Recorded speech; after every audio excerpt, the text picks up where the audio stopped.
চলো সবাই মিলে একই তালে দাও না স্লোগান, নারায়ে তাকবীর, দিন ইসলাম, দিন ইসলাম, আল কোরআনের আলো।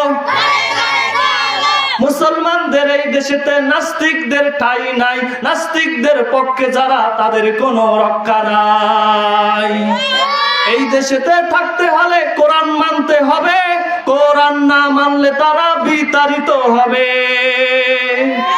তোলো তোলো আওয়াজ তোলো, জোর কদমে সামনে চলো সবাই মিলে একই তালে দাও না স্লোগান, নারায়ে তাকবীর, দিন ইসলাম, দিন ইসলাম, আল কোরআনের আলো,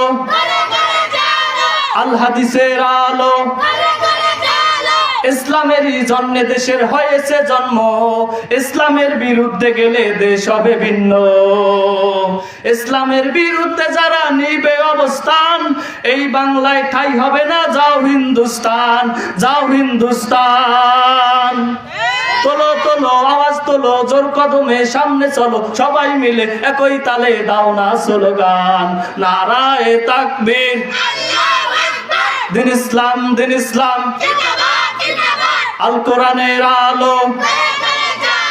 সংসদে যাবো আল কোরআনের আলো। প্রিয় বন্ধুগণ আমার, সুতরাং আমি আপনাদেরকে বলতে চাই, চরিত্র এটাই হচ্ছে মানব জীবনের সবচাইতে বড় সম্পদ। জোরে বলেন, এটা কি? মানব জীবনের সবচাইতে বড় সম্পদ। আব্রাহাম লিঙ্কন এই জন্যই বলেছেন, character is lost, everything is lost. যার চরিত্র নাই তার কিছুই নাই, কিছুই নাই, কিছুই নাই। কথা বলেন ঠিক কিনা? আমি একজন মহিলা বৈদ্যর কাছে গিয়েছিলাম, যাওয়ার পরে তার একটা করুণ ঘটনা শুনলাম। শোনার পরে আমার চোখ দিয়ে অটোমেটিক ভাবে পানি ঝরা শুরু হলো। আমি যখন গেলাম, যাওয়ার পরে ওই মহিলাকে বললাম যে আপনি কিসের জন্য, আপনার এই যে খাবার নাই দাবার নাই, আপনার অসহায় ব্যাপার কি, আপনার কিসের জন্য আপনি এই অবস্থা, আপনার কি ছেলে মেয়ে নাই? উনি কান্না শুরু করে দিলেন, বললেন যে আমার দুইটা সন্তান আছে, দুইটা সন্তানের একটা হচ্ছে প্রাইমারি স্কুলের শিক্ষক। জোরে বলেন কি? প্রাইমারি স্কুলের শিক্ষক। আর একটা সে হচ্ছে কি, সে আপনার সাধারণ মানে রাজমিস্ত্রি। তো আমি বললাম যে আপনার তো ছেলে আছে, কিন্তু আপনার এই দুরবস্থা কেন?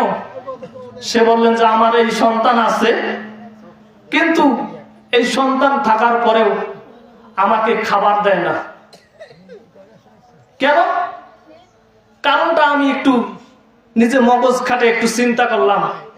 আমি একটু চিন্তা করলাম, চিন্তা করে দেখতে পেলাম যে সেটা হচ্ছে যে এই সন্তানদেরকে প্রথমে মাদ্রাসায় পড়ায় নাই। জোরে বলেন, কি পড়ায় নাই?